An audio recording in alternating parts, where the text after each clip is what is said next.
Oh, I thought they got to get for my Connor teacher thing, and it was probably snowing.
We've had so many people.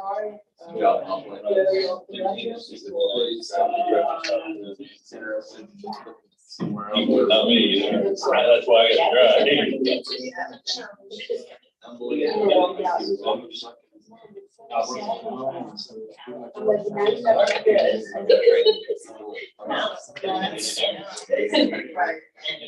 Please let me know every day we get back. Yeah. Our residents, I was. Yes. Everything.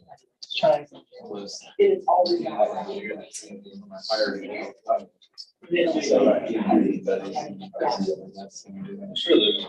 It's a long day. It's just his area.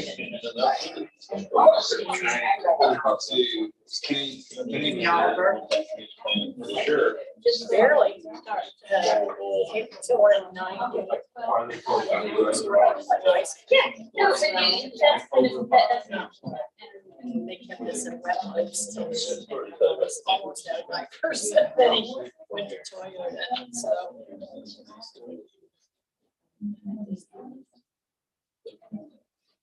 Then they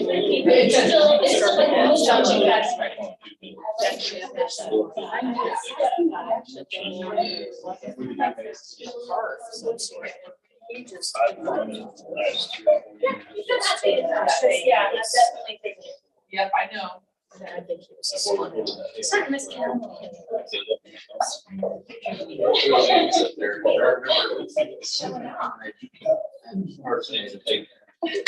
Okay, before we call this meeting to order, I invite you to participate in the pledge of allegiance as you so desire.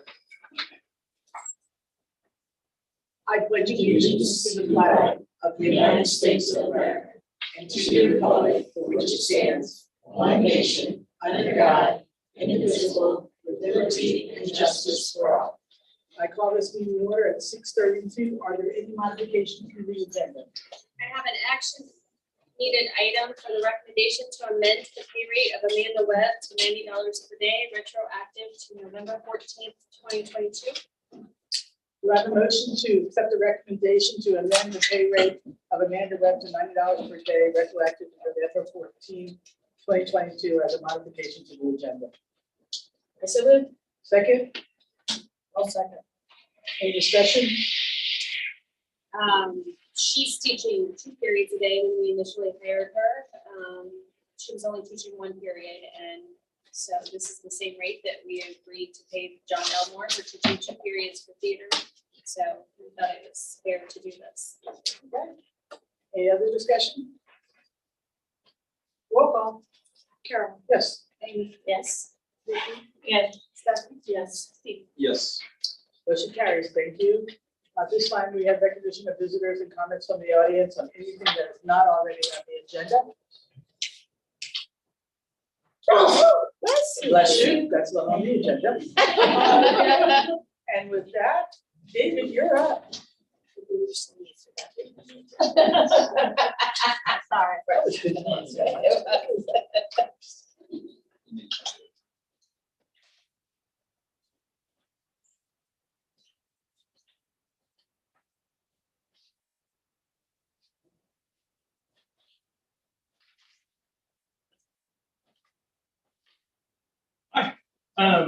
As you know, I'm Dave Phelps. I am the technology director here at Rankin Schools. So tonight, I'm really just going to try to show you what we do. I know that's kind of a mystery to a lot of people. We kind of come into rooms and then disappear. So I think that the scope of what the technology department does is kind of missed sometimes. So we set a vision for this year. So the vision of the technology department is to provide out-of-the-box thinking and implementation to improve instruction, communication, and business practices through the creative use of technology resources. So, our goal is really to do things that are different and try to think of different ways to accomplish something that maybe we've done forever a certain way, and hopefully save money, save time, and just save the body of the extra work. So, we all know these stats a little bit. The technology department does cover 9 different buildings, 5 schools, the PSC, admin, maintenance, transportation, and we also cover not just places, but we cover people. So over 250 staff members. That's everybody from bus drivers, custodians, teachers, board members. So we really see everyone at one time or another, and over 1,500 students. This is the interesting part, because prior to going one-to-one, prior to having so many Chromebooks in classrooms, that portion didn't really exist. You might have some level of effect on students, but it was fairly limited. Now that reach into what actually affects students on the day-to-day has really increased quite a bit over the past 8 to 10 years. So what are we responsible for? That's a big list. That is not a comprehensive list.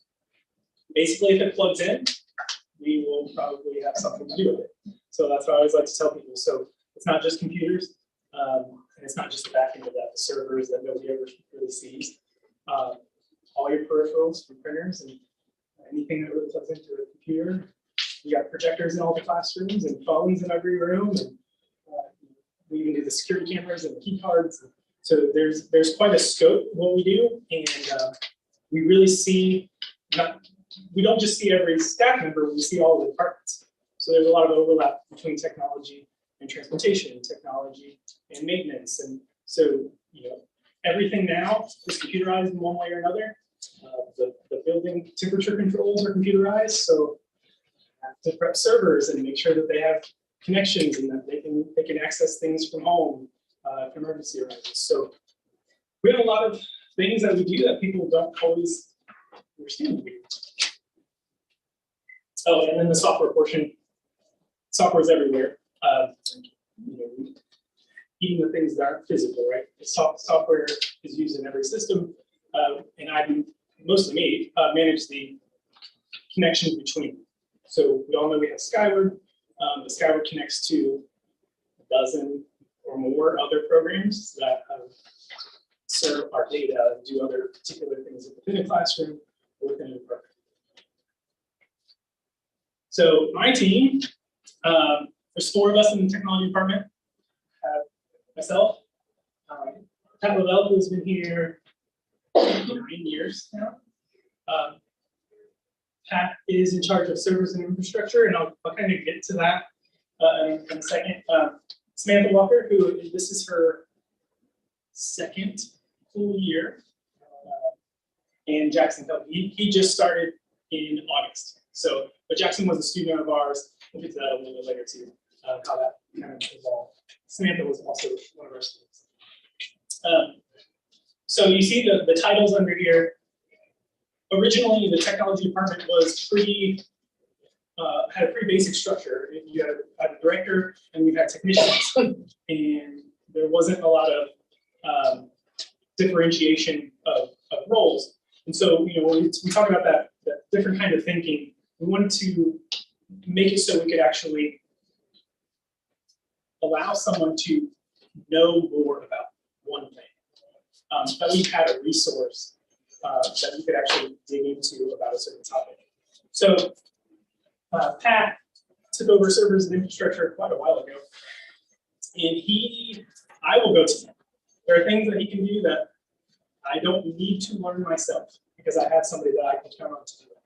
So I know a little bit of everybody's job, probably more than I really should know. I know a lot of their jobs, but if there's something a little bit deeper, I'll go to Pat to be able to kind of control certain things on servers and create things and run backups and all of that kind of extra layer of knowledge. Sam does users and security. So she's in charge of all the security cameras. She's in charge of the door locks and key cards. She's only been doing this.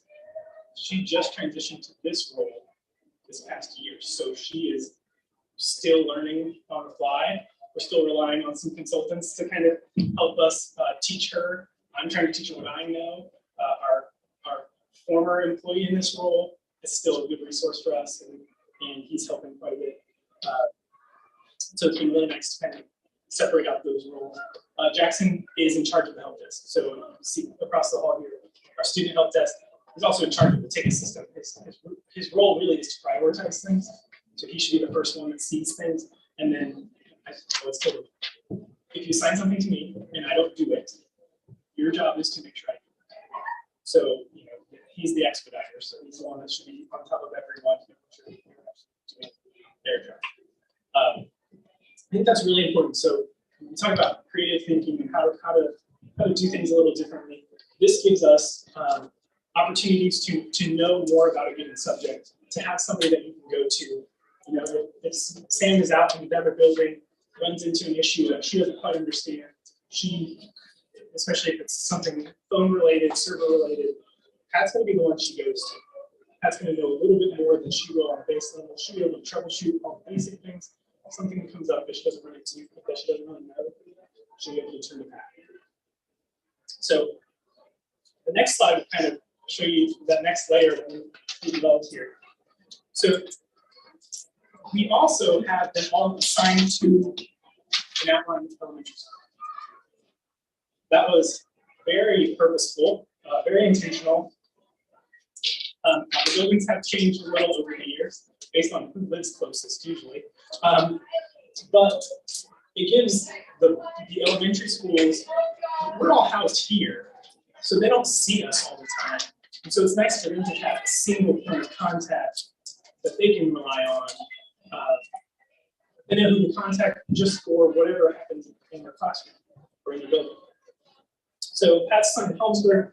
If a teacher at Helmsburg has an issue with the projector, should probably contact me. They might put in a ticket. Tickets that are assigned to a building automatically get assigned to that particular person. And then if it's something, right, if it comes in and it happens to be a camera, security camera, then people turn around and assign it to Sam, because she's going to be able to handle that more effectively. So it gives you kind of this overlapping responsibilities where you have someone to count on, no matter where you are or what you're doing. This has been really useful, specifically just so you have, it's hard to keep track of all those 9 buildings and all those 250 people, but when you are only in charge of the 15 building, that makes it a lot easier to kind of keep on top of what's going on. So you have your role, and then you have the building, so you can kind of take care of those without really having to write every single thing down, without having to go back and look at notes, without having to confer with people constantly, trying to get updates on what you do here. So there is a trade-off. For instance, this week, it's been myself and Jackson have got 2 out sick, so there's a bit of a trade-off. We do regular runs to the elementary school Tuesdays, every Tuesday. They will go, regardless of if they have any known issues out there or not. They want to they have a presence there. That way, if something comes up, they can make themselves known. This week, I made extra runs. You see how mine is titled. Wherever I'm needed, I'm going to go. So I went out to Helmsburg and Spurnica on Tuesday, and we just make do. And sometimes we can communicate. We have a messaging app, so if somebody's sick at home, they might respond to me. They usually do respond, so they're very helpful when something comes up. And we just try to cover for each other, and that idea of overlapping responsibilities. If it's not your building, you still know how to fix most of those issues. So you should be able to get to it, even if it's not. David, when you said creating the tickets, when someone creates a ticket, do you give them an estimate time to turn around to have that done, or how do you prioritize those? Sure. So it really depends on the issue. So we have some automatic filtering that happens when a ticket is put in based on the ticket topic. So things will get a priority level based on that. Now the reason we always want people to put in tickets, in the past we've had a lot of people email, call, which is phone calls are the absolute worst way to try to do it. Text messages, those things can get lost, forgotten really easily.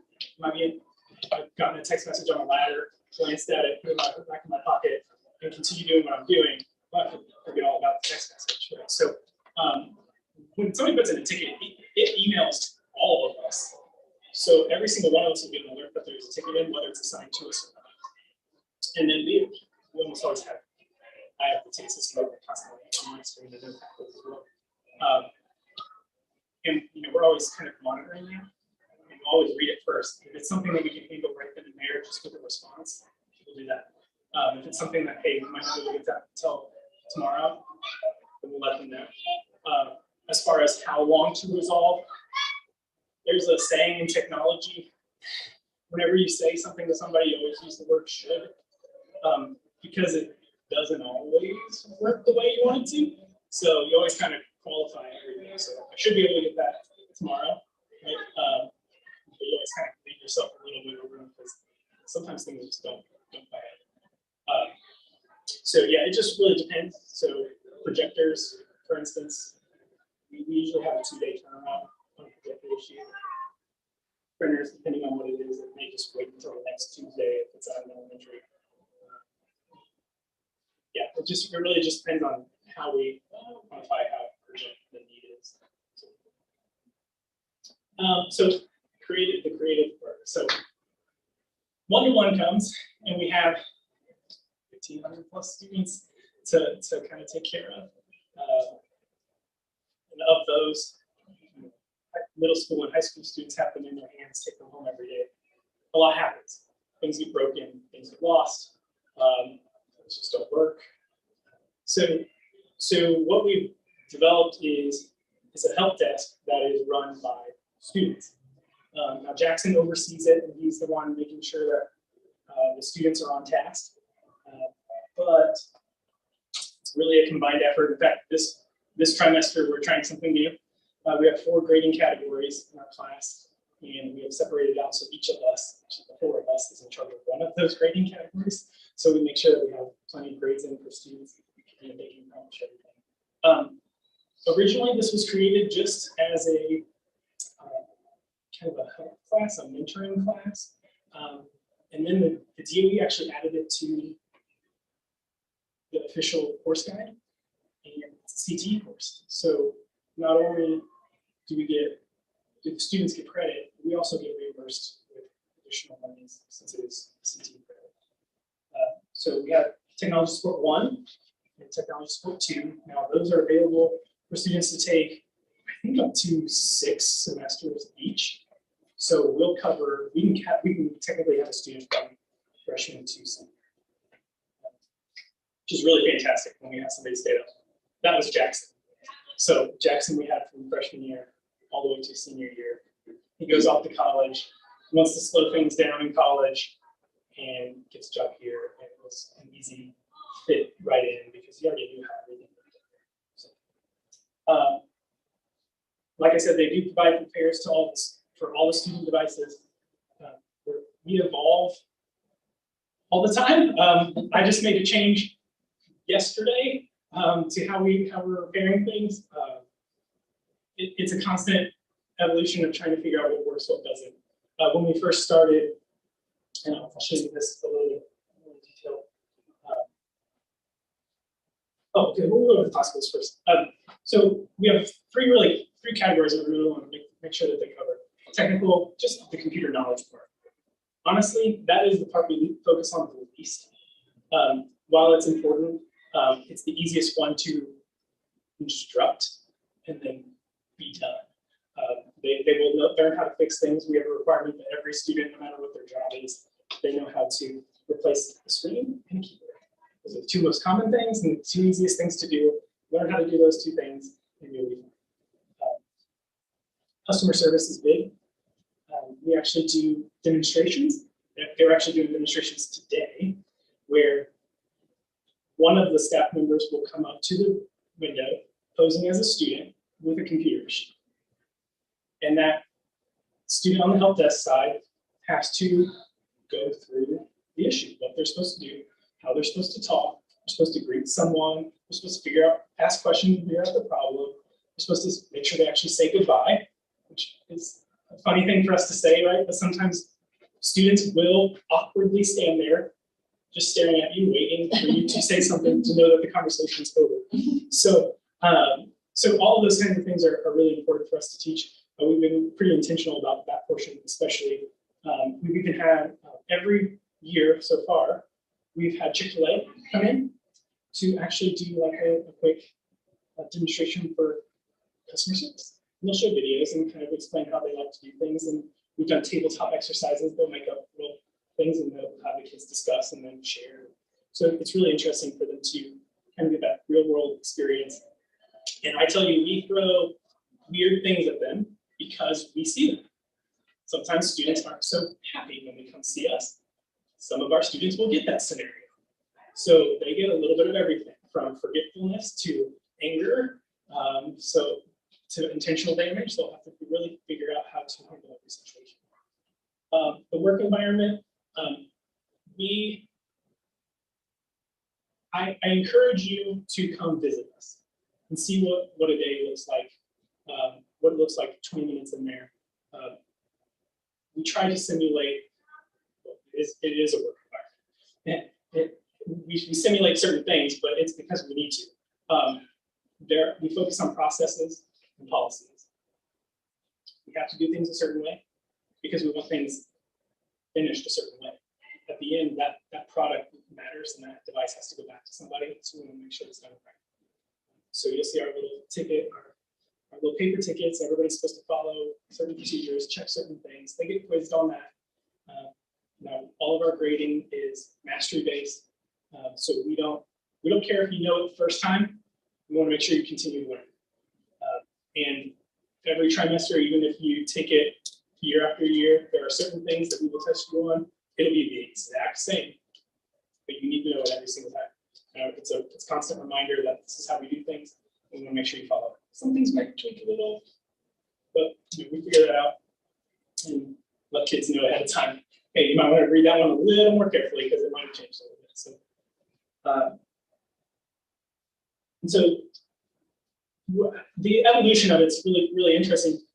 We started out in kind of the normal repair class that you'd see in any school would be an actual class. You'd have 15, 20 kids come in, we'll have all the devices that came in whenever they were turned in, and they're going to sit down and fix things, send it out. And it's a class. It's not how we do things. We have other things to do. We have other buildings to cover. We have other things to cover. We can't sit and dedicate an hour of time to just sit there with class every day. Because, for instance, today I had something come up and it took all my time, and I just had to figure it out. I couldn't go and spend time with the students. So instead, we split this up over the entire school day. We have 2 to 3 kids every period. We end up with the same amount of kids overall, but they're only there with us for an hour, and they have very specific job roles. So, like I said, technical part is important, but it's not a lot of our focus. So the only people that really have a high technical focus would be the repair techs. We have a lot of students this trimester, so we have an abnormally large amount of repair techs right now, which is actually extremely helpful. But typically we'd have 3 or 4. They're the ones dedicated to longer repairs. So if something's going to take longer than an hour, that's your job. If it's a motherboard switch, a battery problem, something an unknown, you're responsible. You have your own dedicated space that you don't have to worry that somebody else is going to go mess with it. So that way, if something needs to stay overnight, we do 10-hour battery tests sometimes. Something needs to stay overnight. When you get back the next day, it's there, it's yours. You know where it was, and you can complete it. The lead tech is actually in charge of re-repairs. We do a quality control process. So when devices are finished, the repair tech signs off on it. They're supposed to go through a checklist of things that work. A customer service rep or an office manager will sign off on it, or go through the exact same checks. And then one of the 4 staff members will do the final check. If at any point in that it doesn't work, instead of sending it back to the original repair tech, who may have already started on the next thing, we send it back to the lead tech, who has his own queue of refixing things. So sometimes it's not the exact same as the initial problem. So it's really important that we have a dedicated person that we can move with. When we first started this, we just had every kid trying to learn every step of the process. And what we found out is you miss one step and it's a domino effect, and everything else after that is completely destroyed. And when you do it with one device, and you do it on a different step on the next device, things get out of whack really, really fast. So instead, we separated out all their job roles. So you have a very specific part of the process, and that way you just have to know your part. If you do your part well, then the next person can take over from there and do the next portion. Parts manager, they're in charge of making sure we have enough parts. They do part counts weekly, send them off to the parts company. That way we know what's come in. When the new parts come in, no one touches them except the parts manager. They come in a bin, and it's the parts manager's job to inventory, shelf, put them on the shelf, and make sure that everything's in the right place every week. That's their responsibility, and only their responsibility. The inventory manager is in charge of our loaners, so making sure that we always have loaners ready. That's a larger task than it sounds like. To make sure when we get loaners back, they're clean, that they're charged and ready to go. We usually have one to 2 students, just depending on how everything works out. Sales manager, I don't have one right now. When our eBay stuff gets working, I like to have a student who gets to create communications with people who are wanting to buy something. So it's it's a unique position, and it takes an interesting student that is really excited about that kind of side of things. Something that I can do if I need to, but if we have a student that's excited about it, it's really nice to have. Shipping and receiving, we do send things out, and their job is really simple. Every day, they make a round. They go to the office, check to see if we have any packages. They go to the admin building. If I know something's up there, I pick up my packages. They are in charge of making sure that things are constantly moving, that if something's going out, that it's taken to where it's supposed to go. It has evolved some years, depending on if you can have somebody consistently, to then actually doing the communication with FedEx or UPS. Just kind of depends on the student and how much you can really rely on them to get it done correctly. So customer service reps, they are the ones, as soon as that device is fixed, they're the ones communicating with students. They send out an email, they have a process, they have a board to write names on. They can take it over. Sam Walker was a customer service rep. She fixed a total of maybe 2 devices the entire time she was one of our students. She was there for 2 years. But she was a phenomenal customer service rep. She was very good at writing things down, making sure things got out, talking to students, getting things back to them, making sure everything was collected and done properly. And that was her role. And so pulling her when she got out of high school and was looking for a place, it was an easy fit. So, an office manager. Office managers, for some reason, students see that office manager title and they covet it, but it's really all their job is to make sure that things are still in place. So there are overlapping responsibilities, but you should be in charge of your role. Sometimes things get set down in the wrong place. Sometimes things get a little strewn out. Tables get in weird places, and you have a random keyboard just sitting on the table. So the office manager's job is really just to kind of oversee the office and make sure things are where they're supposed to be. They do quality control checks when they're available for it. We've had one during COVID when we were doing a lot of phone interaction. I couldn't say enough about this student who was just so excited that she got to be the one to make the phone calls. Thank you. I didn't do it. So she was calling parents, making sure they knew how to do things, and taking all that information, passing it on to us when we had to do repairs and how to collect things. And I mean, was calling people, organizing times to come in to drop their devices off. It was great. So just kind of a quick, hopefully quick, overview of how we kind of lay things out and trying to be creative. Here's some of our students. This is actually the end of last year. These are all new devices that they are prepping for this school year now. And I think, so we get a lot of an interesting mix of students. We get some that are very interested in computers, and that's where they live. They want to be involved in that. We have some students that have no interest in computers. I recruited a soccer player because she liked to boss people around. So I was like, you're perfect. You're gonna be perfect. You're gonna keep everybody organized and be able to kind of keep everything streamlined.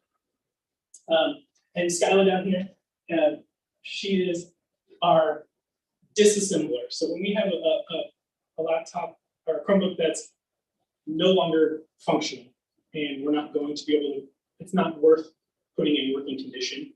The parts to replace it would be too expensive. Then she is the one that takes the working parts, takes everything apart, and takes all the working parts and provides them to the parts manager. So she loves it. She has a unique need where her memory isn't great. So trying to give her a really simple task, but she's absolutely a joy in her classroom. I look forward to her every day, and she's always interacting. So it's really fun. I think what we see is kids come back, they enjoy it, they do learn something, even though they won't say they will. But we really do have a good time. So this is actually taken last week, 2 weeks ago, and I told these two to make it look like they were helping. These two were actually working on a device, and he was actually working. They were actually working on their own stuff. But this is the repair side of it. So the other part, they were just prepping Chromebooks. It was a new task for them. It only happened once a year. But we pull them in and teach them how to do something. And actually, I had to do that just a couple weeks ago with the manufacturing laptops. This is normal. Devices repair. This is something that would bother me. You see this blue line right here? Nothing should be on that blue line. There should be stuff on one side or the other. So that would bother me, but they sorted out. We also had an interesting part where we have some students in our class that aren't actually in our class. They are cadet teaching students, so they've opted to not want credit for it. They just want a place to be to help out and to learn things, but they don't want to go through the grading and all of that stuff. Just fine. In fact, we had one student class who was probably our most reliable student. Who wasn't technically in our class, yeah. So, and this was actually them doing the demo today. I want to make sure I have a picture of that. So Jackson is presenting Jacob here with a fictional issue. Jackson has this little collection of 2 or 3 Chromebooks that actually have problems that we're not going to try to fix. And so he leaves those up for his demos and presents every student with something that's a little different. So,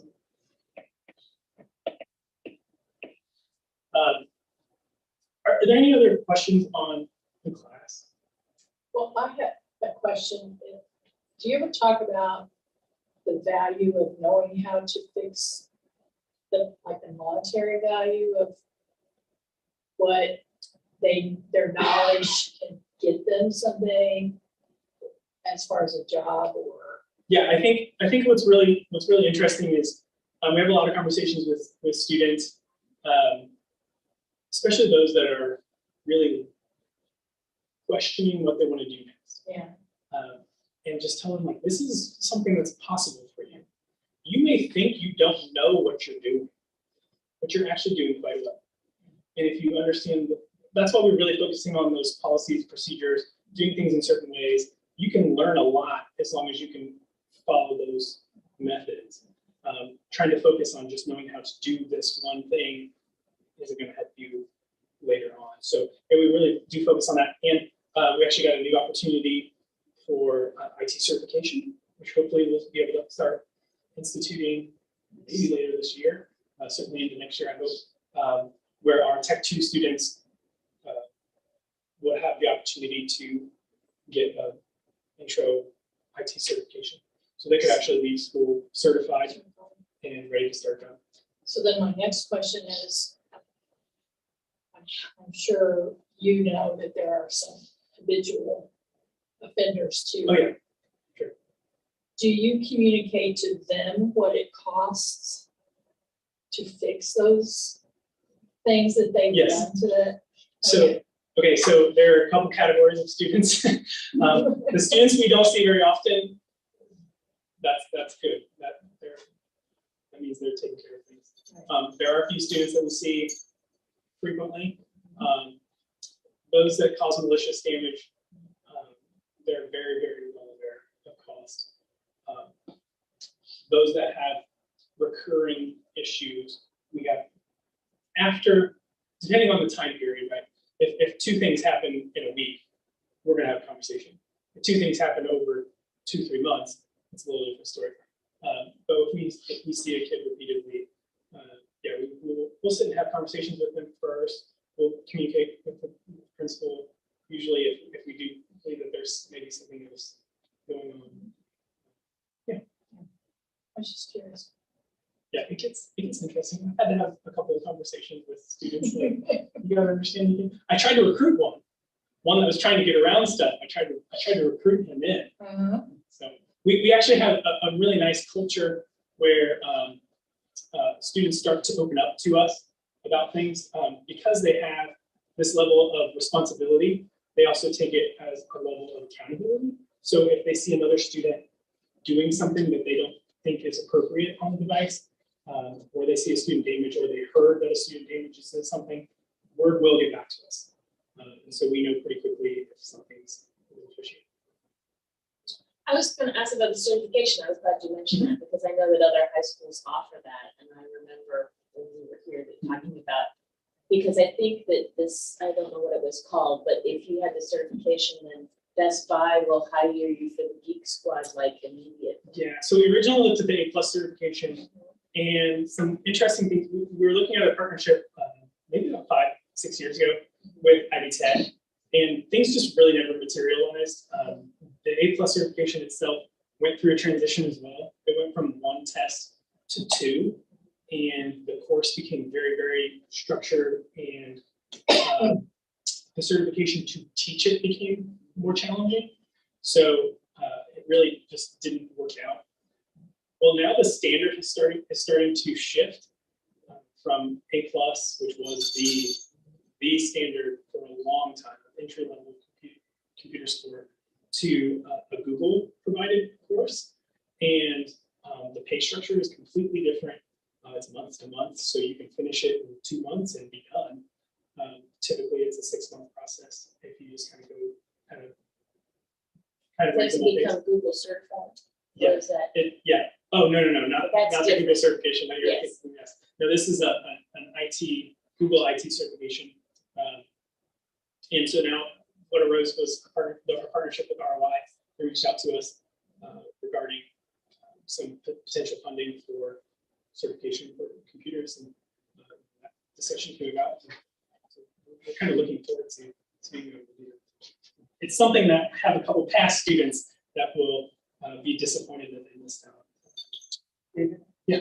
So I understand you go out to the outer buildings. How, is that the day that they take in the broken material, or does that get communicated? I know you talk about doing tickets, I get that. That just, yeah. I'm just trying to understand the dynamics of my computer broken, you're not gonna be into my building until next Tuesday. Right, so it depends. So with the elementaries, with student devices in particular, they have more for their classroom than they have students. Okay. So if one goes down, They got a load on. they have one that they can use until we can get out there. So that priority is, right, we talk about prioritizing things. If the teacher's laptop goes down, just because we make a run every Tuesday doesn't exclude us from making a run out there on any other day. So something happens, we've even had it happen where we have to go back out on Tuesday because they tend to make their runs at 9 and 10 in the morning. So if something happens in the afternoon and it's my laptop stopped working, we will find a way to take care of it. So yeah, it really just depends on the issue, but yeah, we'll try to get to things as quickly as we can. So that's actually one of our goals. So you see responsiveness. It's a standard that we live by, right? So like that's what everybody. Anytime anybody in staff member has an issue or something, they're always judging us by how fast we can get to it. So we want to make sure we can get to it quickly. One of our working goals is really to just start working more on our training resources. We used to focus on this a lot. We've shifted and changed so many things that all of that did is out of date. So trying to kind of refocus on making sure that every new staff member knows, here's how you do this. Here's the things we have. If you don't know how to use it, then you're not going to use it. So we've got to make sure that we inform people how to use the things that are. Well, I would add that each building has like a type of representative. Yes. So, that was the person in the building, or I remember when I was there, we were teaching Canvas, when we were Yes. using Canvas. But even So I was trained to help the people in my Yes. building, that shouldn't all fall to you. even providing that group with resources that they can take. It's not about us doing the training, Right. but having resources collected in a way that's easy to access, that they can go in and that tech leader in that building can actually go find it and use it to teach someone else. Communicating, the same thing. We have guidelines. We also want to work on feedback. So we want to hear how we're doing. So that's going to be an end of year. How do we do? Kind of survey and just might be brutally honest. So that's okay. We'll see how it goes. And we just kind of want some feedback and understand where we can improve. And then setting guidelines. There's a lot of things that we run into, legal issues, copyright issues, things that kind of just people kind of overlook sometimes in the course of teaching a class. And we want to make sure that people are well informed of what they can and can't do, what they have available to do. We have some things that people don't even know about with our, especially with our movie watching. We had it for 2 years, and then, you know, when staff turns over, they don't always get, there's so many things, they don't always get everything. So we want to make sure that we provide that information as well. And then surprises. You know, it's one of my goals is to make sure I leave enough room to surprise some people and do some things that are just little things, really. This actually would be an example of a little thing, right? I want a clicker for my room. Okay, does the rest of your department want one? Yes, okay. I'm gonna get one for every department, for all the people in your department. It's a little thing, it's a little surprise. It's an inexpensive surprise, it's useful. So trying to find ways to surprise people and be able to do things that are different. So we want to look at virtual field trips, we want to look at 3D printers, and we want to be able to kind of provide things that they give them the experience that would nonetheless be. Any other questions?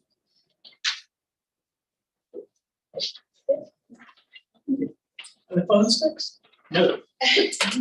That's what you did all day. Interesting. I know that's what you did all day. But seriously though, please come visit us. That goes out to other people as well. Just come visit us, see how we do things. We'll have our own Christmas I party. will say, if you go to the things and stuff, you know, like, yeah, that's what you see at the hospital, that's what you see here, that, you know, the different components and stuff, the expectations, how, customer service, and how you do that. Yeah, stressing those things, it's made huge dividends. Oh, you know, like I said, Sam was a former student. Jackson was a former student. We had another former student who was also in the same boat, customer service rep, didn't really repair things. She started working at the Apple repair store, and that's where she.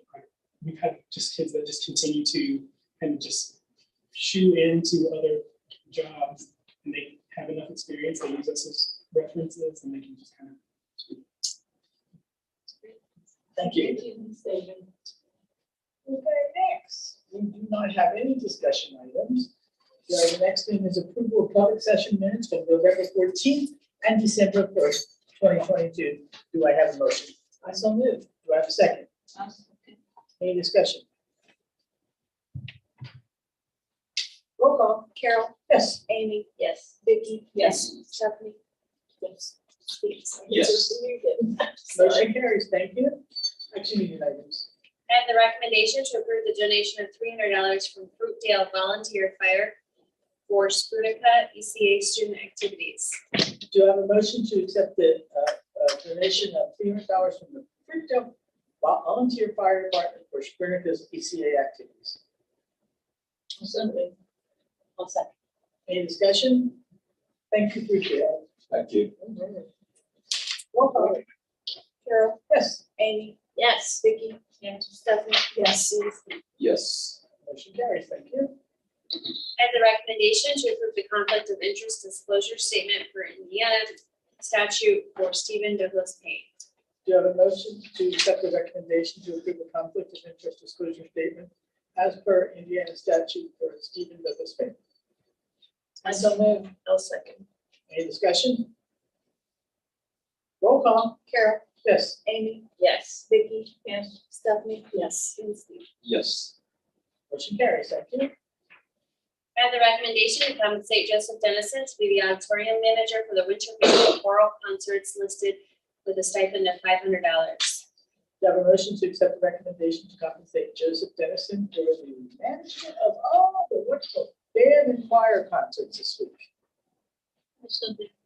I'll second. Any discussion?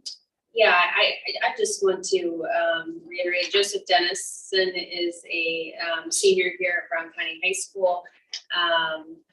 This is, there isn't another staff member or student that knows that auditorium better than Joey Dennison or more qualified. So I am incredibly proud that this was his idea. He came and negotiated and they did the whole adult thing to do this. So just incredibly proud that he's not only one of our kiddos, but he can provide this service for us as well. And he's earning really stuff. Yes. 500 sounds like a bargain to coordinate those 5 events. Yeah. Holy I cow. think we got a deal. Right. He's a great kid. Roll call. Carol. Yes. Amy. Yes. Vicky. Yes. Stephanie. Yes. Steve. Yes. Motion carries, thank you. And the recommendation to approve the donation of a color printer to Helmsburg Elementary School from an anonymous donor. Do you have a motion to accept the recommendation of the donation of color printer to Helmsburg from an anonymous donor? So moved. My second. Any discussion? I just want to say that a color printer seems like such a small thing, but as a teacher, it is huge. The biggest thing in the whole world. So everything you see and everything you want to do in color. So it's really, really thank this donor for seeing how important that is. And with that, roll call. Carol. Yes. Amy. Yes. Vicky. Yes. Stephanie. Yes. and Steve. Yes. Motion carries. Thank you. And the recommendation to approve the donation of $1,200 to Helmsburg Elementary School for children in need from an anonymous donor. Do you have a motion to accept the recommendation to approve the donation of $1,200 to Helmsburg for kiddos in need from an anonymous donor? So moved. Second. Any discussion? Wherever you are, thank you very much. Thank you very much. Yes. Roll call. Carol. Yes. Amy. Yes. Vicky. And Stephanie. yes. Steve. Yes. Motion carries. Thank you. And the recommendation to approve the donation of $1,250 to Brown County High School, Brown County Middle School, Helmsburg Elementary School, Smyrna Elementary School, and Van Buren Elementary School to boost staff morale from the Brown County Community Foundation. Do you have a motion to accept the recommendation to approve the donation of $1,250 to all school buildings where our teachers are working? I'll second. Any discussion? I appreciate this from the foundation. Very thoughtful. I'm sure they have lots of ideas on how to use that. And with that, roll call. Carol. Yes. Amy. Yes. Vicky. Yes. Stephanie. Yes. And Steve. Yes. Motion carries. Thank you.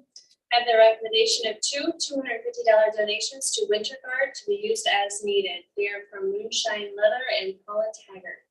Do you have a motion to accept the two $250 donations for Winter Guard to be used as needed from Moonshine Leather and Politics? Any discussion? I'm sure the kids appreciate that. Oh, yeah. With that, roll call. Carol. Yes. Amy. Yes. Vicky. Yes. Stephanie. Yes. And Steve. Yes. Motion carries. Thank you. I have the recommendation to amend the pay rate of Amanda Webb to $90 per day, retroactive to November 14th, 2022. Do I have a motion to accept the recommendation to amend the pay rate of Amanda Webb to $90 per day, retroactive to November 13th of this year? And so moved. Second. Any discussion? Roll call. Carol. Yes. Amy. Yes. Vicky. Yes. Stephanie. Yes. And Steve. Yes. Motion carries. Next. And consent agenda items, beginning with the separation of Brown County Middle School teacher Caitlin Christie, effective December 21st, 2022, through the appointment of Brown County Middle School Assistant Track Coach Timothy Reeves, $1,241 stipend, effective March 20th, 2022. Do you have a motion to accept the consent agenda item beginning with the separation of the middle school teacher Caitlin Christie effective December 21st, 2022, and ending with the middle school assistant track appointment of Timothy Reeves with a $1,241 stipend effective March 20th, 2022. So moved. Second. Any discussion? I appreciate Mr. Elmore coming in. Seems to have incredible credentials to do that. So I'm excited. Anything else? Roll call. Carol. Yes. Amy. Yes. Vicky. Yes. Stephanie. Yes. And Steve. Yes. Motion carries. Thank you. Superintendent report. Thank you. First, I want to say congratulations to Joey Dennison. He is our Lilly recipient for this year. So again, incredible kiddo that's got the world ahead of him, and excited to see his journey unfold. I wanted to be able to report out symptomatic percentages across our district. Up to this point, they have been less than 1%. And they are starting to rise, and I just want to remind everybody that symptoms are not COVID specific, but rather flu and strep throat, and all of these symptoms encompass many different illnesses. We only have 4 positive COVID cases across the district at this time, but our symptomatic percentages have risen to as high as 9.5% at Van Buren. Someone that's in the healthcare, writing a paper, if you got a cough, don't feel good, the nutrition's off, don't go to work, don't go to school, don't. Stay home, take care of yourself. And that's what we remind everybody. I also wanted to provide an update. As you know, school safety and security is one of our 5 priorities at Brown County Schools. We are working relentlessly to empower and equip our teams with necessary training. Our leadership this week took a few hours to be trained in Stop the Bleed training by Bill Callahan. Bill is a Brown County Schools parent. He's a lead fire chief in Indianapolis. He truly believes in this specific training and helping as many people as possible, in whether it be an accident or a potential threat to our school. This training specifically enables us to use 3 techniques to help save a life. It is how to use our hands to apply pressure to a wound. It's how to pack a wound, and then it's how to correctly apply a tourniquet. So I just want to be able to thank Liz Hill, who our corporation nurse, Gavin Steele leads our district and our safety initiatives for starting with our admin team. And our next steps are to be able to work to equip every classroom with a Stop the Bleed kit, and then finalize training for everybody. So just really proud to be part of that this week. I want to thank all of our buildings across the district for providing incredible winter programs for our kids and our families. Every single night this week, our students are getting an opportunity to perform in some way for their families in the high school auditorium. It has felt really good to see our families fill those seats. This is the first time, I believe, since pre-pandemic that the elementaries have been able to bring programs back to the auditorium. So it was just a really good feeling to see everybody here. And this evening, we got to hear the kiddos and the families right outside these windows, these doors, because they had their event tonight. And then tomorrow, I believe we wrap up with the middle school choral concert. And that starts at 5:30 if you want to come. I want to thank David Phelps for his very informative presentation. The work that you're doing for kids in our entire community is commendable. Technology is absolutely a challenge in this county, and I just appreciate you trying to remove the barriers that we have so we can continue to provide those opportunities in our families. I want to thank Don Heimer, who is in the back, and Paula Waterman for being able to provide some sweets and some snacks and some juice, water, because we want to be able to celebrate Steve. So lastly, Steve, I just want to take a minute to thank you.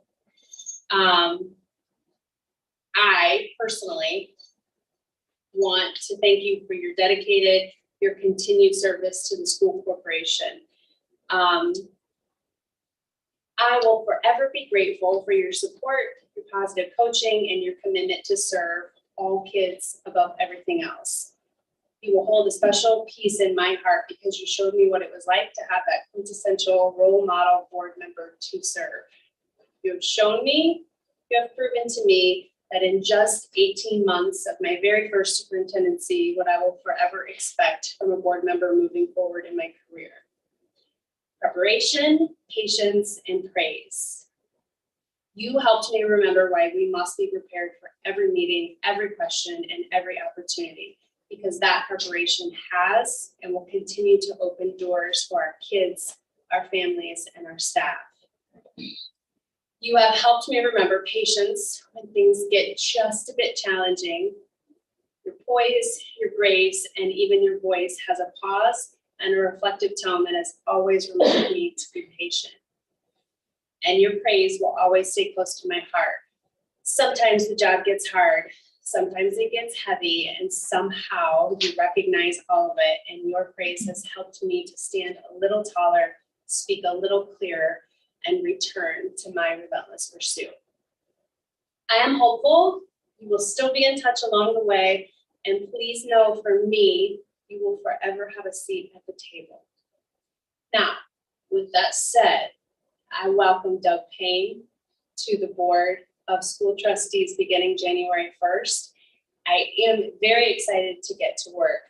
Although you have a mighty journey ahead of you, I have no doubt that I will say these very things to you someday. Just a little bit of pressure.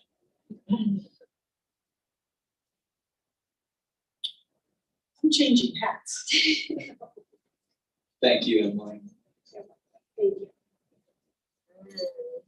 And that's how I feel, because I've been with you for the last 10 years. And you have, like, as she said, you have done wonderful things on the board.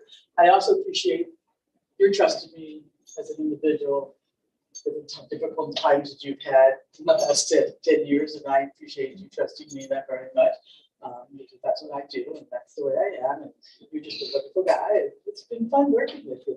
And you still have my number, so I expect you to contact me anytime you need or any questions you have. And there you go. This is a golden eagle, and we've been wearing him for the last 10 years of his time with us. As he came on after we lost John Mills, which was a very, very, very big shoes to fill.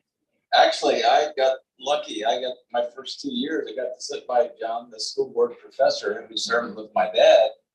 So John was just fantastic. So I got to learn from John, should I talk now? You talk when you need to. John Mills was a great mentor to us and stuff, so Right. It was good. Thank you. This is wonderful. Love it. You know I love you. I like him standing up, but I had to put the bridge on for you. Oh, yeah. Thank you very much.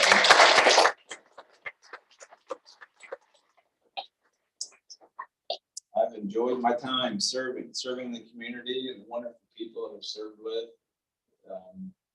Started with David Schaefer, and then we had Laura, and then we made a fantastic decision with Emily. She's just going to be super, doing a super job, and Bryan County Schools are in good hands with wonderful board members, smart people who care, and we've got fantastic teachers.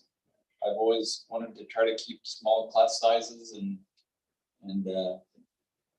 so the teachers could have do a better job with classes. And was when we started, the teachers didn't get a raise for what Wow. it was incredible. And so we've worked hard, I think, to do that. I just wish we had 100 new kids enrolled. But we're in good shape, and just thank everybody for all they do for Bryan County Schools. We will be next. Thank you, darling. Thank you. Look, Steve and I both are voracious readers, I have learned. And so we trade a lot of articles about what's happening out in the broader education community. I really appreciate being able to share that with you. And, we're always looking at, what's happening in Indiana State House and in other schools around. And I think that's really important perspective for us to bring, how we fit into that larger goal. But you have worked very hard in this job, and I don't think people do realize how it's all behind the scenes. And I think it's really important to know that 10 years on the board is really significant, and you've been a huge contributor. Make our schools great. So thank you for your time and service. Thank you. It's the first thing I do is read the Star every morning. Do that before I start work.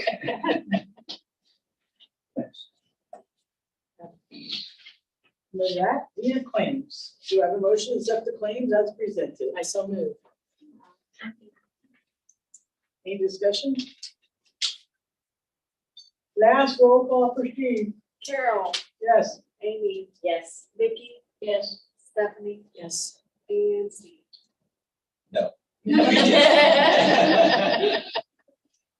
Motion carries. You wanna adjourn us? You wanna make a motion to adjourn? I make a motion, we adjourn. So moved. All in favor, say aye. Aye. Motion carries. Thank you much.